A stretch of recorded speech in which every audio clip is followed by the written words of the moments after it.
Yesterday we finished the speech of the Lubavitcher Rebbe, which is written in Likuti Sichot Daled. I have it over here. Is Likuti Sichot Daled. It was written over here about Yom Kippur. Remember, we learned that both Yom Kippur and Rosh Hashanah, they have three aspects to them. They have the commandment of the day. They have tshuva, because they're part of the 10 days of tshuva, and they have their unique, how do you say, unique, special nature. And Yom Kippur, it boils down to the commandment of the day is the fasting. Doing tshuva, because it's part of the 10 days of tshuva, returning to God. And the third thing is the unique nature of that day is that the day itself brings forgiveness. Remember, we learned that yesterday. And I talked about the argument between Rebbe Yehuda Hanassi and the Rabbanim and the rabbis, that do you have to do tshuva or not? And finally, they both agreed that, of course, you don't. It's not necessary to do tshuva, but if you do tshuva, it enhances the day. You really get a higher level of revelation of what that day is. And what is that day of Yom Kippur? That's the essence of God and the essence of the Jewish soul. The number 5, the 5th level of the soul. There's 5 levels of the soul. Nefesh, Ruach, Neshama, Chaya, and Yechida. Yechida is the essence level of the soul. The Rebbe explains elsewhere that it's really not a level of the soul. It's pure godliness of the soul. And that is revealed by the 5 prayers that are only uniquely found on Yom Kippur. Yom Kippur, there's the only holiday in Judaism where there's 5 prayers. The 5th one is Ne'ilah, and that awakens the Yechida of the soul. And this level of Yechida of the soul, there's no sins up there, and there's this pure, unconditional love that God has for the Jewish people, and that's what shines on that day, and that's what forgives all the sins. But if you do tshuva, then that awakens it even more deeply. More deeply. Okay, that's what we learned yesterday. Now we're going to learn a mimer. A mimer that the Lubavitcher Rebbe said on 1988.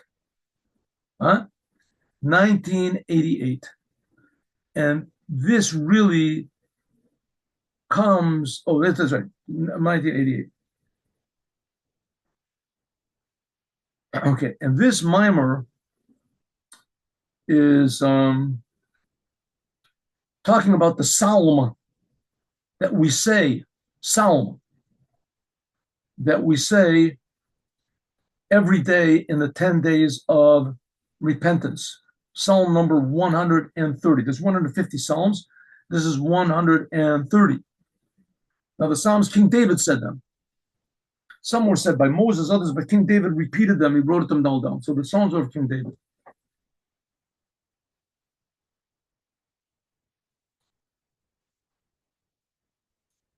Yeah.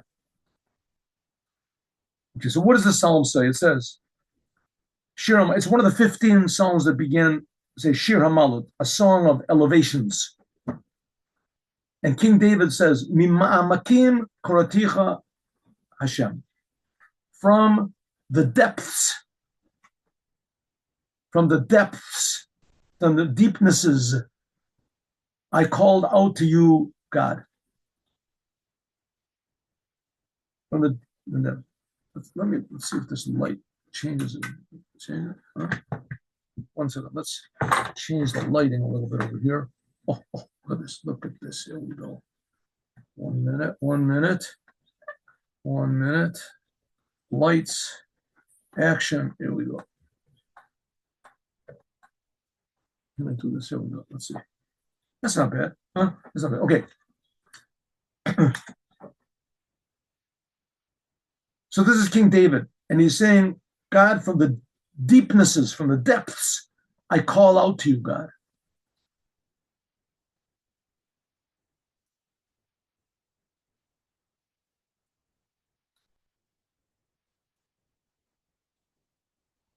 No, it doesn't work. Okay.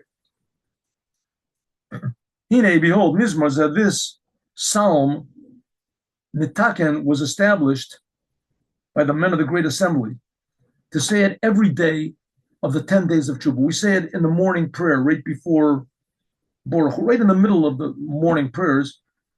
This is inserted. We say it only in the 10 days of Tshuva, from the first day of Rosh Hashanah until the end of Yom Kippur. Matchil, beginning of Rosh Hashanah, which this is the first day of the 10 days of Tshuva, and it ends on Yom Kippur, which is 10 days later. And V'kama Drushe, there are many discourses from the Rebbes on Rosh Hashanah that begin with this sentence. The Lubavitcher, the Chabad Rebbes discussed this and explained it in many, many different ways. It's brought on this in many of these speeches that the Rebbes gave. That what does it mean, MiMaamakim, from the depths? It means there's two opinions in the Zohar. What does it mean that King David was calling out from the depths? Rabbi Yitzchak and Rab Abba. Rabbi Yitzchak says that from the depths means King David was saying from my deepness, the deepness which is inside of the deepness of my soul. That this prayer comes from the depths of his soul of man. Depths of the soul of man. You can see, just take simply, let's take a simple example. How can there be many levels of depth of your soul? Right? How can there be many levels? Two people are sitting on the deck of the Titanic and they're playing cards, and one of them catches the other guy cheating. Hey, you're cheating. So he gets his soul gets excited. I caught him cheating. He's stealing my money. All of a sudden someone yells out, the ship is sinking. Oh, he forgets about that. This is even a deeper level of his soul. It gets awakened. I got to save myself. Then he thinks, 1 second, my children are in the room. I got to go down and save them. Right? He was in the lifeboat getting up. I can't do this. All of a sudden, there's something deeper than his own self, a deeper level of his soul, his children. He goes down and saves his children. Right? So we see that there's levels and levels. He cares about the money. That's his soul is awakened by the money. Then there's a level. He cares about his own life. He cares about the life of his children. It's even King David is calling out to God. And he's saying that from my depths, I call out to you. God, I love you more than I love money. I love you more than I love my life. I love you more than I love my children. I love you more than I love. From the depths of my soul, I'm calling out to you, God. That's MiMaamakim nefesh, from the depths, multitude, plural, of the soul of King David. Who says that? Rabbi Yitzchak. McCain also, every single Jew, when we say this psalm, we're calling out to God from the depths of our soul. That's the first opinion, Rabbi Yitzchak. Rabbi Abba, he says that King David was calling out from the depths of above. Utter Ganuz, a hidden place, Hula Ela, that's above. He's calling out to the deepest aspects of God. Moshiach, and he continues in the Mimer. For instance, the deepest aspects of God. God creates the world. That's one aspect of God that's very, inspiring. Then you say, 1 second, but God chose the Jews. God chose the Jews. He took the Jews out of Egypt. That's even deeper. That's even deeper aspect of God. He took the Jews out of Egypt. Then God gave us the Torah. He cares about us, not just back then. He took us out of Egypt 3,300 years ago. He gave us the Torah that every single second we can do what he wants. Oh, that's even deeper. Then there's something even deeper. What if the Jews transgressed the whole Torah, like they did with the golden calf? That's even a deeper connection of God. So King David, according to Rabbi Abba, that King David is calling out to the depths of God, not from the depths of his soul. Well, seems like there's an argument. Rabbi Yitzchak says that King David is calling out from the depths of himself. Rabbi Abba says he's calling out to the depths of God. Not where he's calling out from. He's calling out to the depths of God. Okay. Behold, he's trying to elicit, to bring God. Pirush MiMaamakim, that what it says, from the depths. It automatically implies there's two levels. It doesn't say from the depth. From the deepness. This is from the deepnesses. This is going to both opinions. Both opinions agree that it's plural, levels of depth. Rav Yitzchak says the depth of the person, of King David, or of every Jew. And Rav Abba says from the depth of God. According to this, we can explain that according to Rabbi Yitzchak, the depth that he's talking about, the depth which is inside of every depth, this is the depth of the heart. And according to Rabbi Abba, that he says it's talking about God, this is talking about the depth from levels of godliness from above. Okay.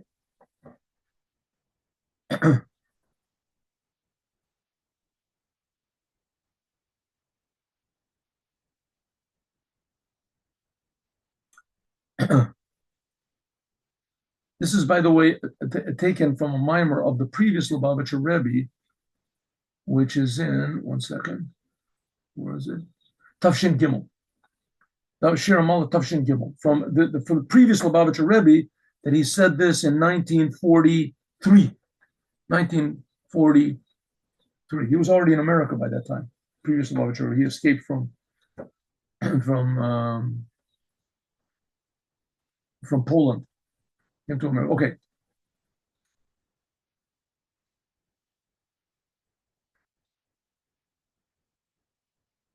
Moshiach and the previous Rebbe, in his discourse on the sentence, he continues and says that the main explanation is that it's returning. This is referring to who was King David calling to? That he was calling to, like what Reb Abba said. He was calling to the deepest levels of God. By means of his calling out, he elicited a reaction from the depth of God.